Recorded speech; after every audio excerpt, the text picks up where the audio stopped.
அன்பான நேயர்களே, காலை வணக்கம்.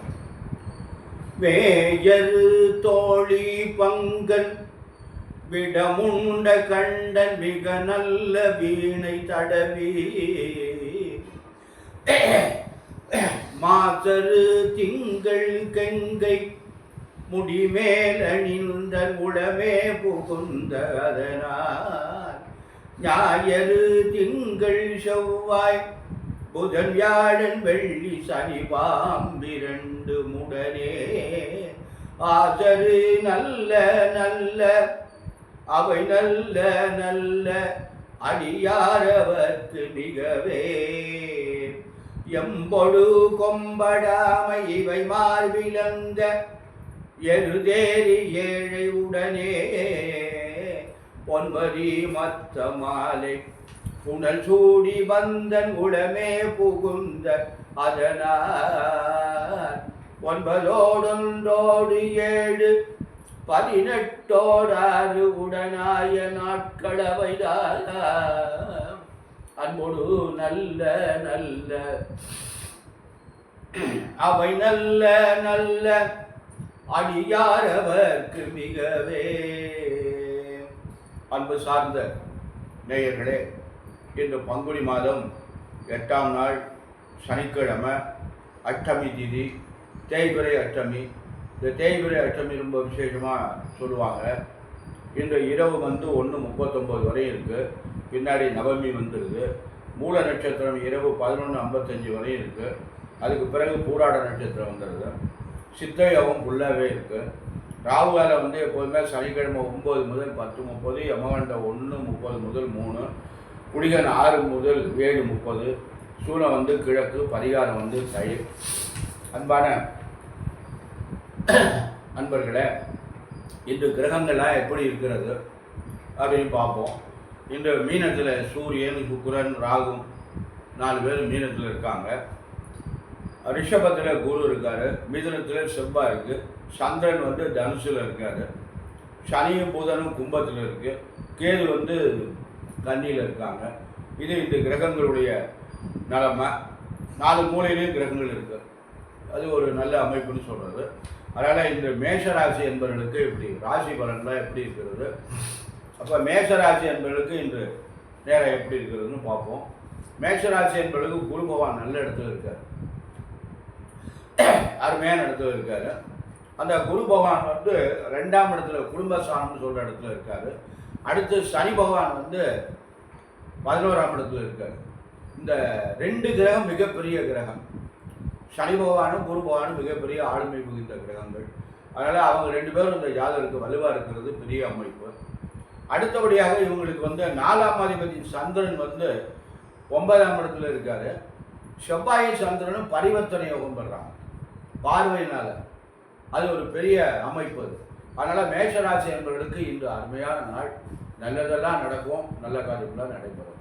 அதே மாதிரி ரிஷபராசி என்பவர்களை உங்களுக்கு ஜென்ம குரு இந்த 2 மாதம் இருக்குது. கொஞ்சம் பார்த்து நடந்துங்க. இடமாற்றங்கள்லாம் கிடைக்கும், பிரச்சனைகள் ஏற்படும். ஏதாவது இடமாற்றம் கேட்டிருந்தீங்களா அது நிச்சயமாக கிடைக்கும். பதவி மாற்றங்கள், வீடு மாறுறது, இப்படி ஒரு வெளிநாட்டுக்கு போகிறது, வெளிநாட்டில் இருந்தால் இங்கே வர்றது, இப்படி ஒரு அமைப்பெல்லாம் இப்போ ஏற்படும். அதுக்குடைய வாய்ப்புகள்லாம் இப்போ நிறையா இருக்குது. அன்பான ரிஷபராசி என்பவர்களை கொஞ்சம் ஜாக்கிரதையாக கவனமாக நடந்து கொள்ளுது. அன்பான மிதுன ராசி என்பவர்களை உங்களுக்கு குரு பகவான் 12ல் இருக்கார். உங்கள் ராசியில் செவ்வாய் இருக்கார். அவர் ஏதாவது ஆரோக்கியத்தை கெடுத்து விடுவார். பார்த்து கவனமாக நடந்து விடுங்க. ராசியிலே லக்னத்தில் செவ்வாய் இருக்கக்கூடாது, அது ஆரோக்கியத்தை கெடுத்துடும். அதனால் ரொம்ப ஜாக்கிரதையாக நடந்துங்க. முடிஞ்சதுன்னா நல்ல செலவுகளாக பண்ணுங்க. இல்லைன்னா கவனமாக நிதானமாக பொறுமையாக நடந்து கொள்ளுங்கள். அன்பான கடகராசி என்பவர்களை உங்களுக்கு இன்று அருமையான நாள். உங்கள் ராசிநாதன் போய் எங்கே இருக்காருன்னா 6ஆம் இடத்துல இருக்கார். உங்களுக்கு குரு பகவான் 11ஆம் இடத்துல இருக்கார். அது மட்டும்தான் உங்களுக்கு நல்ல பலன். பாக்கியெல்லாம் நல்ல பலன் கிடையாது. அதனால் இருந்தாலும் குரு பலமாக இருக்கிறது உங்களுக்கு நன்மை. அதனால் ஜாக்கிரதையாக பொறுமையாக நிதானமாக நடந்து கொள்ளுங்கள். நல்லதே நடக்கும். அன்பான சிம்ம ராசி என்பவர்களை உங்களுக்கு குரு பகவான் 10ஆம் இடத்துல இருக்கார். அதனால் உங்களுக்கு நல்ல நேரம் இல்லை. அதனால் வேலையில் தொழிலில் பார்க்குற வேலை தொழில் எது இருந்தாலும் பார்த்து நிதானமாக பொறுமையாக நடந்து கொள்ளுங்கள். உங்களுக்கு மேலே உள்ளவங்கள்ட்ட பணிவாக நடந்து கொள்ளுங்கள். அது ரொம்ப நல்லது. அதனால் இன்னும் ஒரு 2 மாதம்தான், அதுக்கப்புறம் உங்களுக்கு குரு நல்ல இடத்துக்கு வந்துடுறாரு. பார்த்து கவனமாக நடந்து கொள்ளுங்கள்.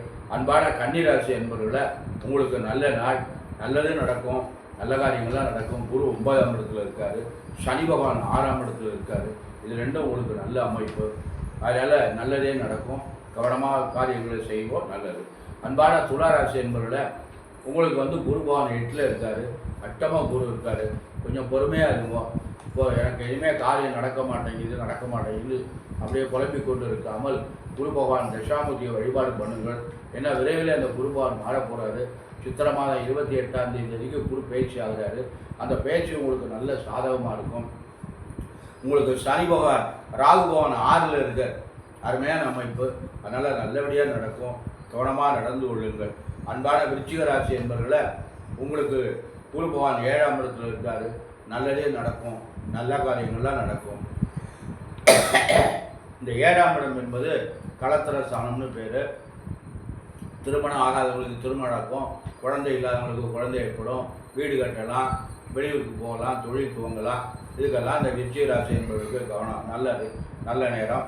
தனுசு ராசி என்பவர்களை உங்களுக்கு குரு பகவான் சரியில்லை, 6ஆம் இடத்துல இருக்கார். ஆரோக்கியத்தில் கவனமாக இருக்கணும், ரொம்ப ஜாக்கிரதையாக இருக்கணும். 6ஆம் அதிபதி உச்சம் பெற்றிருக்காரு, அதுவும் நன்மை இல்லை. அதனால் ரொம்ப ஜாக்கிரதையாக நிதானமாக நடந்து கொள்ளுங்கள். ஆனால் 7:30 முடிஞ்சு ஒன்றும் பயப்பட வேண்டாம். சனி 3ல், ராகு பகவான் 4ல் இருக்கார். இதெல்லாம் ஒரு நல்ல அமைப்பு. அன்பான தனுசு ராசி என்பதை ஜாக்கிரதையாக நடந்து கொள்ளுங்கள். இந்த குரு பயிற்சி உங்களுக்கு நல்ல சாதகமாக இருக்குது. அன்பான மகர ராசி என்பதை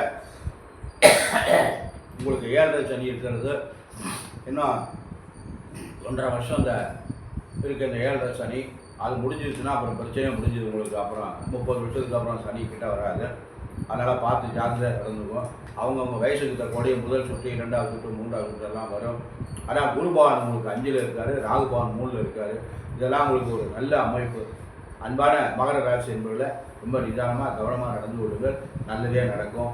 கும்பராசி என்பதில் உங்களுக்கும் 7:30 சனி இருக்கிறது. உங்களுக்கு மற்ற கிரகங்கள்லாம் பலமாக இல்லை. இந்த குரு பயிற்சி உங்களுக்கு நல்ல சாதகமாக இருக்குது.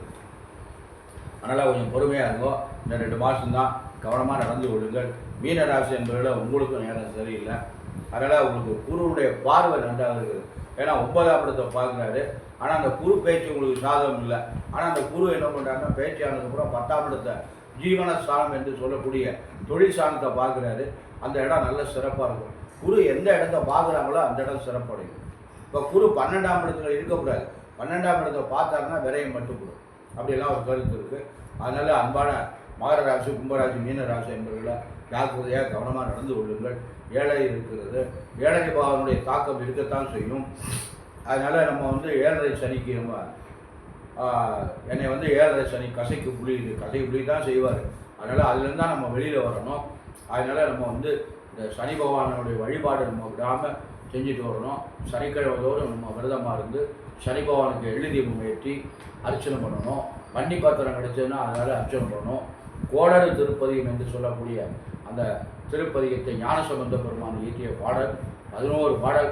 இந்த 11 பாடலையும் சனிக்கிழமை தினதோறும் பாராயணம் பண்ணிங்கன்னா ரொம்ப நல்லது. இல்லாட்டாலும் சனிக்கிழமை தோறுமாவது அந்த பாடலை நீங்கள் பாராயணம் பண்ணிங்கன்னா அந்த பதிகம் உயர்ந்த பதிகம். ஞானசம்பந்த பெருமான் நமக்கு திருநீற்று பதிகம்னு எழுதியிருக்காரு. அருமையான எல்லா பிடிகளும் தீர்வதற்குரிய பணி அது.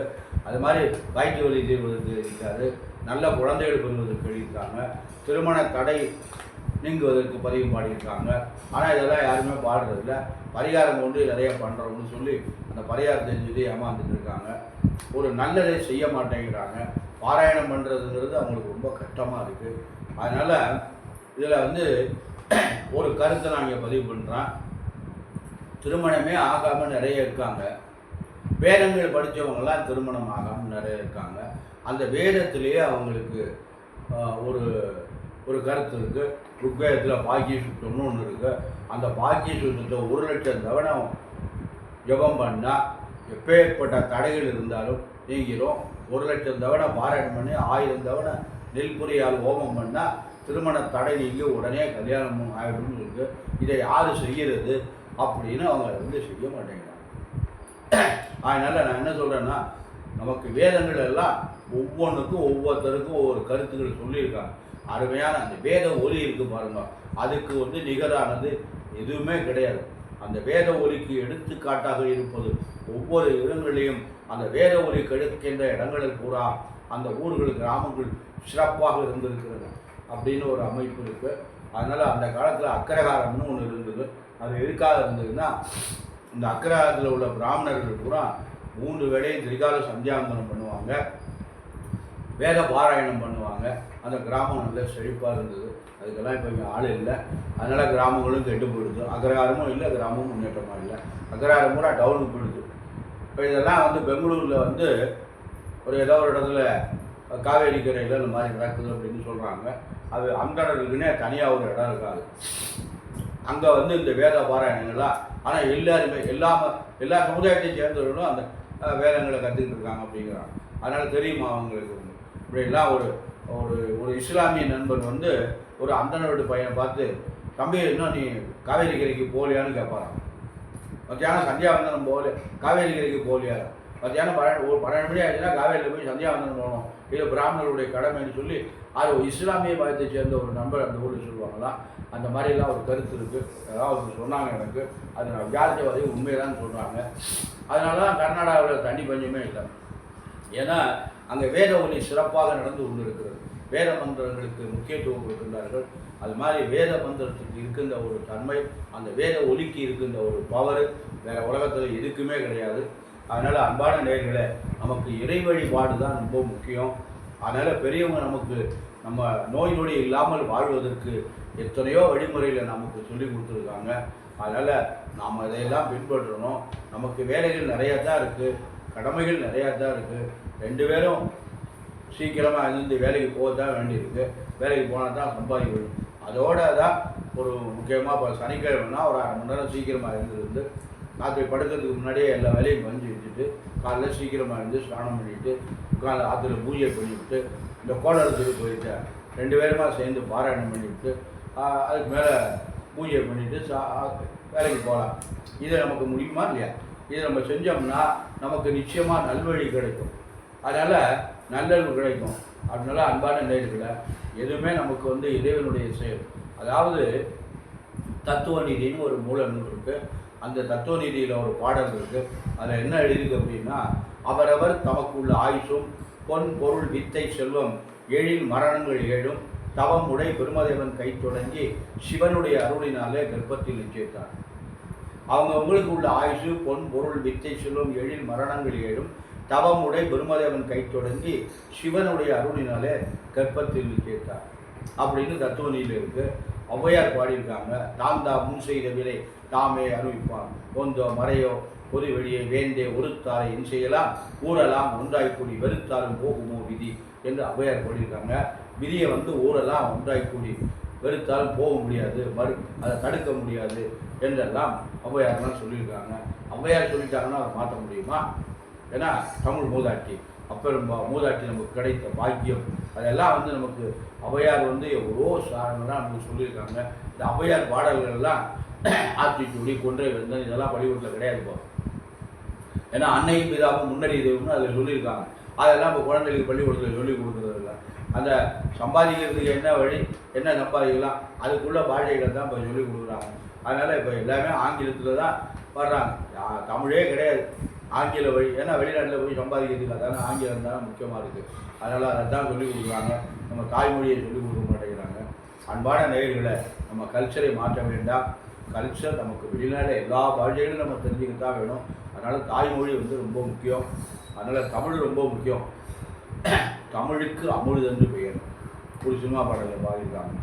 தமிழுக்கு அமுது என்று பெயராம். அமுதம் அந்த தமிழ்.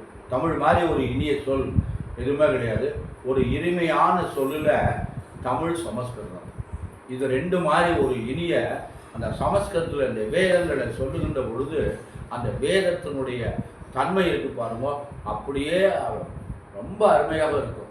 அதனால் அந்த சமஸ்கிருதத்துக்கு பெரிய முக்கியத்துவம். அதனால் அந்த சமஸ்கிருதத்தில் இருக்கின்ற ஒலி இருக்கு பாருங்கள், அதுதான் பெரியது. அதே மாதிரி தமிழில் இருக்கின்ற ஒளி, அதாவது தமிழும் சமஸ்கிருதமும் ஒன்று. அதனால் அது 2 ஆறாலே அழிக்க முடியாது. 2 ஒன்றோடு ஒன்று பின்னி கொண்டு தான் இருக்கும். அதனால் அந்த தமிழில் இருக்கிற ஒரு இனிமை உலகத்தில் எதுவுமே கிடையாது. ஏன்னா அந்த தமிழை ஒழுங்காக பேச தெரியல.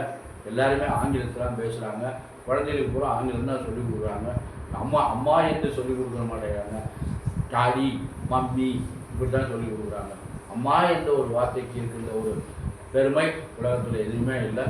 அதனால் அன்பான நேயர்களை நாம் இறைப்பணி செய்வோம், இறைவனை நாடுவோம், நல்லருள் கிடைக்கும், எல்லாரும் நலம் பெற வேண்டும்.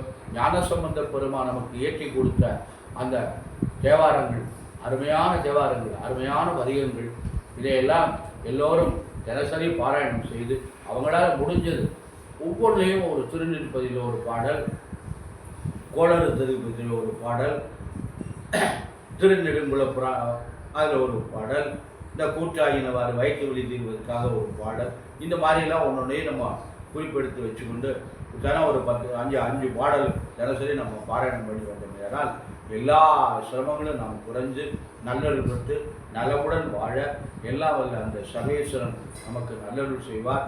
இனி நம்ம எல்லாரும் நோயற்ற வாழ்வோம், குறைவற்ற செல்வத்தோடு வளரணும் என்று எல்லாம் வல்ல அந்த சர்வேஸ்வரனையும் வள்ளல் பெருமான் முருகப்பெருமானையும் பிரார்த்தனை செய்து நிறைவு செய்கிறேன். நன்றி, வணக்கம்.